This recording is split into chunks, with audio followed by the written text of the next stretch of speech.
Assalamualaikum warahmatullahi wabarakatuh. Saya Yeni Lailatul Nur Afifah NIM 358 akan memaparkan materi yakni analisis regresi berganda.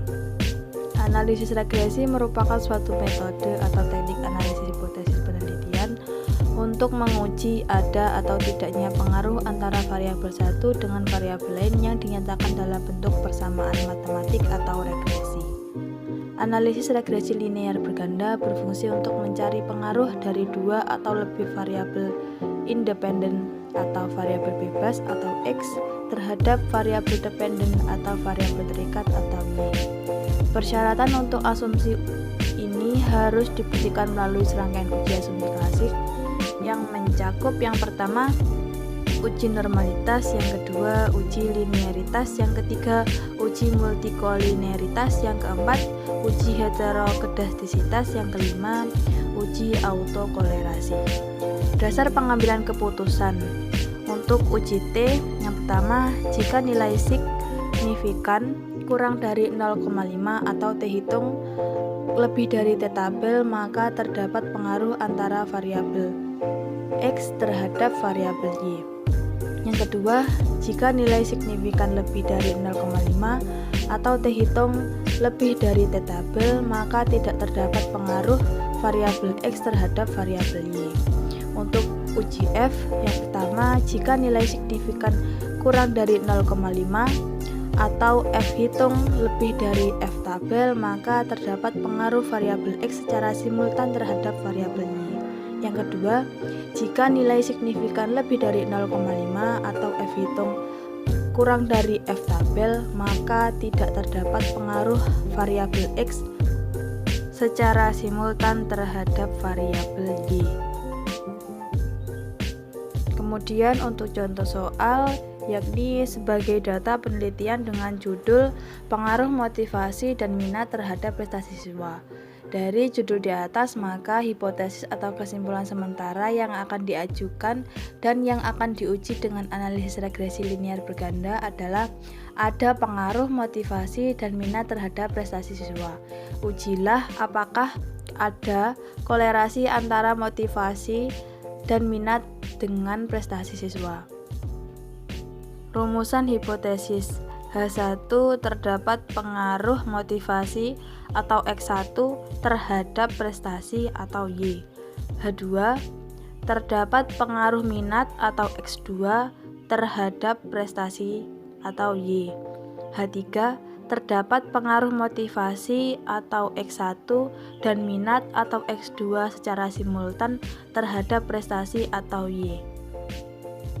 Assalamualaikum warahmatullahi wabarakatuh.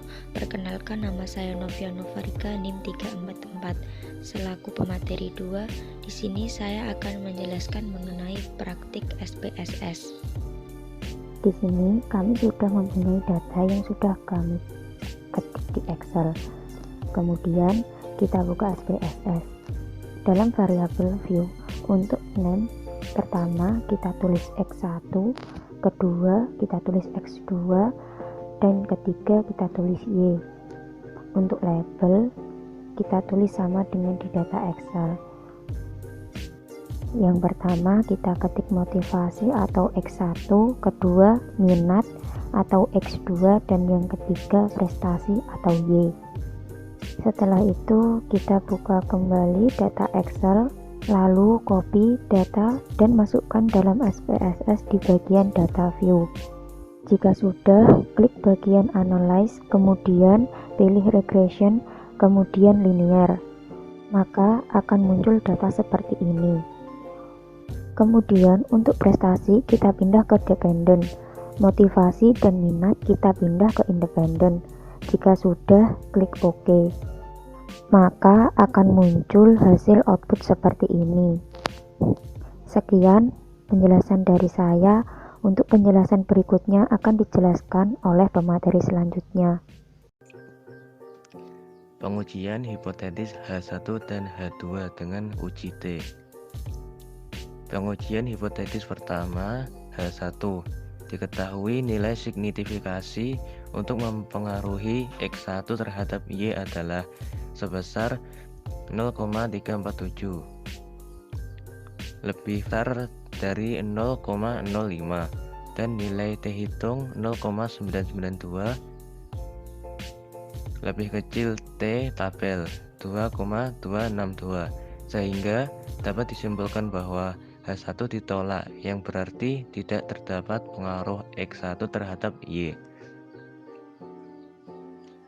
Pengujian hipotetis kedua H2. Diketahui nilai signifikasi untuk pengaruh X2 terhadap Y adalah sebesar 0,007, kurang dari 0,05, dan nilai T hitung 3,441, lebih besar dari T tabel 2,262, sehingga dapat disimpulkan bahwa H2 diterima, berarti terdapat pengaruh X2 terhadap Y.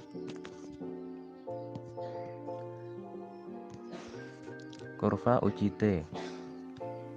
Nilai tabel yaitu untuk X1 diketahui nilai T hitungnya adalah 0,992, sehingga ini termasuk area hipotetis ditolak, yang artinya tidak memiliki pengaruh. Untuk X2 T hitungnya adalah 3,441, letaknya di sini karena lebih besar dari T tabel, maka ini adalah area hipotetis diterima, yang artinya ada pengaruh X1 terhadap Y. Maksudnya, semakin positif X2, maka akan meningkatkan prestasi belajar. Assalamualaikum warahmatullahi wabarakatuh. Saya Diatri Rizky Fahmi, NIM 377, akan melanjutkan presentasi, yaitu pengujian hipotesis ketiga dengan uji F. Yang perlu kita perhatikan pada tabel ANOVA. Berdasarkan output di atas, diketahui nilai signifikasi untuk pengaruh X1 dan X2 secara simultan terhadap Y adalah sebesar 0,000, lebih kecil daripada 0,05, dengan nilai F hitung 23,978, lebih besar F tabel 410, sehingga dapat disimpulkan bahwa hipotesis ketiga diterima, yang berarti terdapat pengaruh X1 dan X2 secara simultan terhadap Y. Selanjutnya pada koefisien determinasi, yang harus kita perhatikan pada tabel summary. Berdasarkan output di atas, diketahui nilai R square sebesar 0,842. Hal ini mengandung arti bahwa pengaruh variabel X1 dan X2 secara simultan terhadap variabel Y adalah sebesar 84,2%. Berdasarkan hasil perumusan hipotesis pengambilan keputusan dalam uji regresi berganda, maka dapat disimpulkan bahwa hipotesis pertama, motivasi tidak berpengaruh terhadap prestasi. Hipotesis kedua, minat pengaruh terhadap prestasi. Hipotesis ketiga, motivasi dan minat secara bersama-sama atau simultan berpengaruh terhadap prestasi.